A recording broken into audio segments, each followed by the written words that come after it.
Hi குட்டீஸ், ஆலமர இலையில இன்னைக்கு நம்ம ஒரு பூனை செய்ய போறோம். வாங்க அதை எப்படி செய்யறதுன்னு பார்க்கலாம். அதுக்கு முன்னாடி மரங்களை பத்தி கொஞ்சம் பார்க்கலாமா? மரங்களை பார்த்தாலே ஒரே மகிழ்ச்சி இல்லையா? ஜில்லுன்னு காத்து நிழல் கொடுக்கும். மரங்களை வெட்டிதான் வீடுகள், கப்பல்கள், கதவுகள், ஜன்னல்கள் செய்யறாங்க. மரங்கள் நமக்கு நிறைய காய்கறிகள், பழங்கள் கொடுக்குது. இப்போ நான் ஒரு பெரிய ஆலமரத்தின் கீழே உட்கார்ந்திருக்கேன்.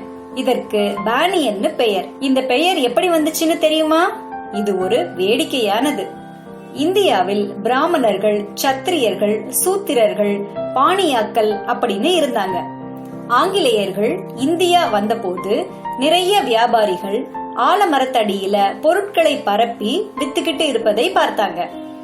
ஆங்கிலேயர் இது என்ன மரம்னு மக்களிடம் கேட்டபோது இவர்கள் யாருன்னு கேக்குறாங்கன்னு நினைச்சு இவை பாணியாக்கள்னு சொன்னாங்க.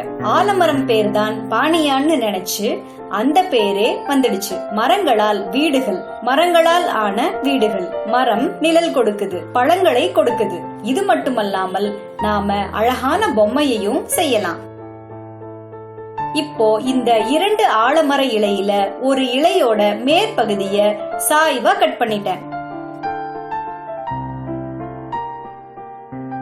இத பாருங்க, பூனையோட முகம் மாதிரி இருக்கு.